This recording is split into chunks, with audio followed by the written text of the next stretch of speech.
Assalamualaikum warahmatullahi wabarakatuh. Waalaikumsalam warahmatullahi wabarakatuh. Oke, selamat siang anak-anak. Siang.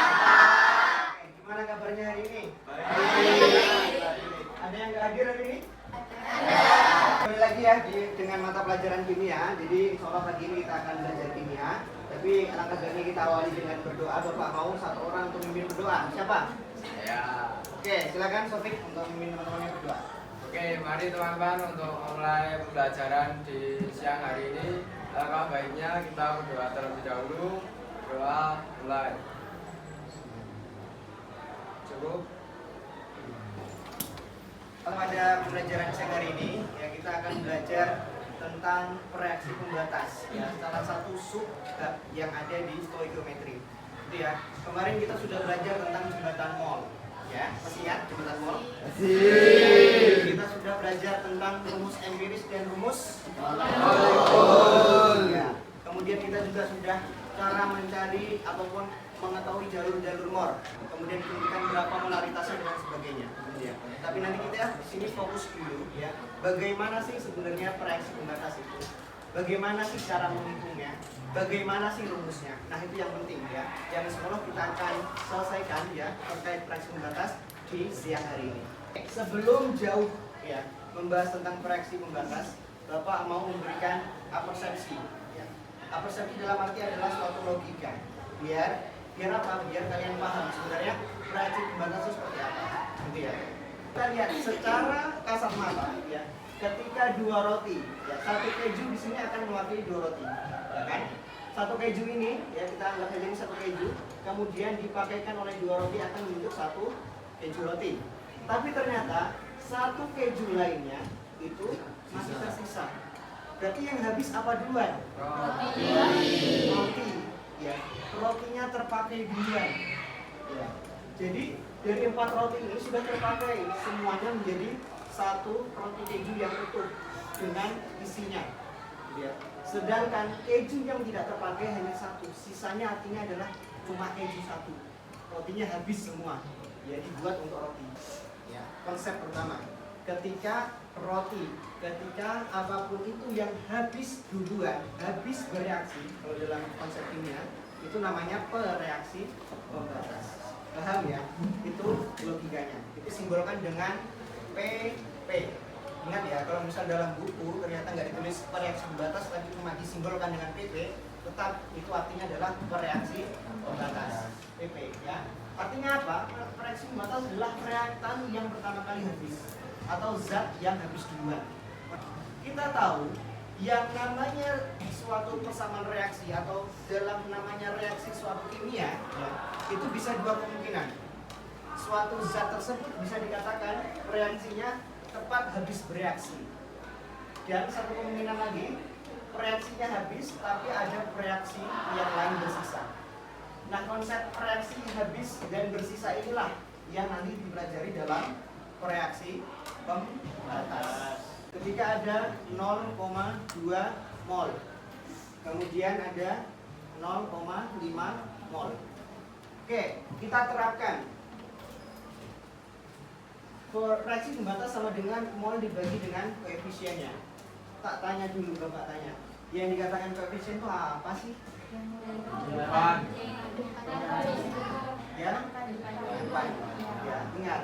Koefisien itu yang ada di depan suatu molekul. pH 4 koefisiennya berapa? 1. O2? 2. Ada yang ingin ditanyakan anak-anak? Tidak. Jelas? Jelas, Pak. Oke, alhamdulillah. Oke. Jika jelas, kita lanjut ya ke slide selanjutnya. Kesetaraan reaksi. Ya. Kiri berapa, kanan berapa? Karena itu menjadi kunci. Ya. Karena koefisien itu menjadi kunci untuk menentukan molnya juga. Ingat, koefisien akan sebanding dengan molnya. Menentukan mol dari reaktan yang sudah diketahui. Tapi konsep yang kita ketahui adalah jumlah partikel, masanya, kemudian volume. 3 konsep ini yang harus diperkuat di dalam stoikiometri kelas 11. Oke, di sini ada contoh soal ya untuk menentukan reaksi pembatas atau tipe soal yang reaksi pembatas. Ya, semisal di situ dikatakan ada nitrogen, gas nitrogen N2 dalam kondisi gas ditambah H2 dalam kondisi gas bereaksi menghasilkan N3 mol dikalikan dengan 22,4. Apa sih itu STP sebelumnya? Ada yang tahu? Standar temperatur pressure. Nanti ini harus dikalikan dengan 22,4. Dikatakan STP apabila apa? Seperti suhunya 0, tekanannya itu 1 atm. suhunya 00 apa? 0 derajat Celcius. Benar ya. Jadi ketika T-nya atau suhunya adalah 0 derajat Celcius, kemudian P-nya adalah 1 atm. Jika dirasa sudah paham semua, oke, sekarang Bapak akan membagikan kalian ke dalam beberapa kelompok, yang mana satu kelompok akan berisi 3 orang. Satu kelompok wajib mengerjakan itu. Dan nanti akan ada 2 kelompok yang akan mendapatkan bintang. Fungsinya apa bintang itu? Fungsinya adalah nanti kalian akan maju presentasikan ke depan. 1, 2, 3, 4, 5, 6, 7, 8, 9, 10. Bapak absen ya, kelompok 1. Kelompok 1 katakan 4 orang, kelompok 2 3, kelompok 3. Oke, kelompok 4 5. Silakan 1 orang maju ke depan. Perwakilan kelompok 1 orang maju ke depan. Oke. Jadi silakan masing-masing perwakilan mengambil satu kertas ini dan nanti disesuaikan mendapat bagian apa. Gitu ya. Bersama. Kertasnya berapa? 4. Kertas di kanan.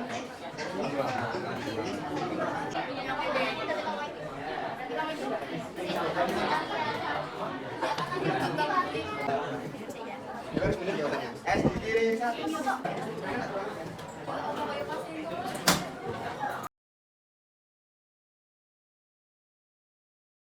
Berikut adalah hasil dari kelompok 5 dengan massa yang dihasilkan 41,65 gram. Apakah kelompok 6 ada yang mau disanggah? Dari jawaban kalian gimana? Oke, kan itu seharusnya hasilnya itu Pak 0,073. Dari 3/2 dikali 0,05. Seharusnya itu kurang 0 di belakang 0. Ya, belakang koma, maaf. Oke. Terima kasih kelompok 6. Nah, tanya ke kelompok 5. Kalian dapatnya berapa kok hasilnya 0,25? Jadi ini Pak, ini Kak sama ini. Otomatis harus saya sama ini Kak.